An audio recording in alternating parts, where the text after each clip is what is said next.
Okay, so Baraka's bio is revealed. Let's just get right into it. I'm excited. I haven't read it yet. I want to see what this says. So, Defender of the Tarkatans. That's very cool. Right off the bat, that's a good start. Baraka was once a respected outworld merchant, but that life ended in an instant when he contracted the dreaded Tarkat plague. Okay? Incurable, contagious. Contagious? Wait, have we heard this anywhere? It's contagious? Okay. What? And the cause, and the cause of severe physical deformities. He has like literal bones growing out of him. Kind of like Wolverine. It's like if his like claws were completely organic, which they are, right? But that's basically what it is, right? Like the organic claws coming out of his entire body. Okay, Tarkat turned Baraka into a monster. He was cast out and doomed to live out his days in a colony of similarly afflicted outworlders. That was a mouthful. Okay, so, oh my god, this is so good. When Baraka first arrived, the colony was in disarray. Okay, his fellow Tarkatans had given up and were ready to die. Oh man, oh no dude. Their hopelessness lit a fire in Baraka's heart. He spares no effort to better his fellow Tarkatans' lives. Brother Bear, are you serious right now?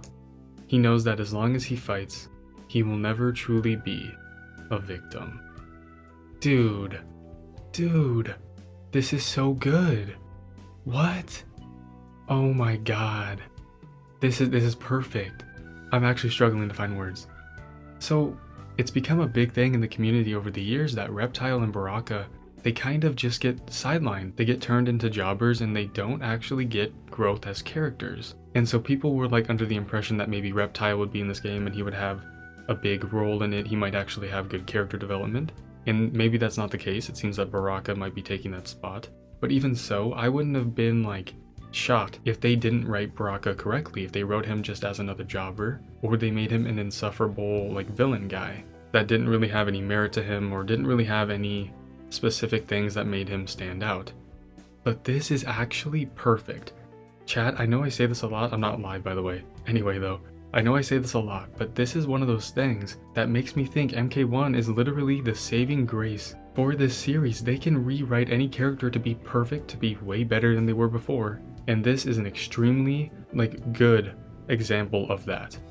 Baraka could have easily been, again, just a nobody. He could have just been a random jobber. But now he's like basically emo. Not emo, that's disingenuous, but he's actually just like, he has a heart, he has goals, he has motives. And he's depressed. Like, well, not really. He kind of is finding his way through the depression. It's not like a self-indulging depression or anything. This is like a full shared emotion from the entire race of Tarkats, or Tarkatans, excuse me. People with the Tarkat disease. All the Tarkatans are gonna feel, hopeless because of the incurability. Is that a word? It's incurable, right? And that's crazy. Okay, that's actually insane. And so Baraka being like the stone for these people to build a foundation on, him being the saving grace, is beautiful. This is amazing. What? Am I crazy? This is actually so good in my opinion. I just read Lee May's bio and I was gonna record a video on it, but I hadn't seen this one yet. And I was like, okay, let me go check out Baraka's, maybe I'll do a video. And like, this is not what I was expecting. Definitely not what I was expecting. However, during the trailer, I was elated. I was very excited with what he said, where he said death was their only release. Because it's like, okay, he gave up. He gave up with life. Baraka has issues. Baraka isn't just this like, I don't care, I don't give a heck about anything. I'm censoring myself, I'm getting better at it, guys. He's fighting this own internal struggle that also has an external factor. He's actually becoming worse physically. His quality of life is becoming worse, and he is fighting through it. This is awesome. Also, his design is really good. I might do a series where I talk about designs. Maybe. I have to think of a name for it, but maybe I'll do that.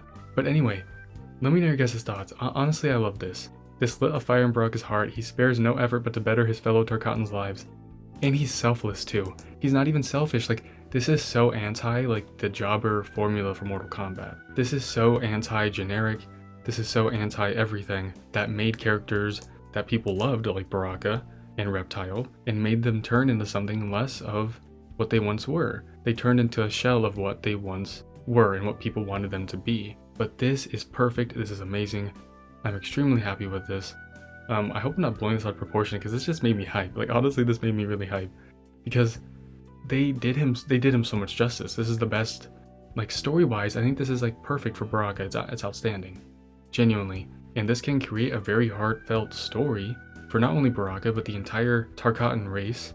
The triumph and the aspects of this that they added to this story is something I never would have expected. And like, props, that's all I can say. Also, the contagious part, I'm shocked to hear that. So what about like Kenshi and people being around Melina? Is it not contagious until you get to like this stage of it? Also, in the trailer, when the General Reiko, General Shao people are giving him like the syringe, is that a cure? Like a temporary cure? Or is that giving him more of the disease? Like, what are they doing? How does this work? I don't know. I need more of this plot point. I want to see more of this. I do. I really do. Shout out to Baraka. Shout out to whoever wrote this. Defender of the Tarkatans. That is so raw.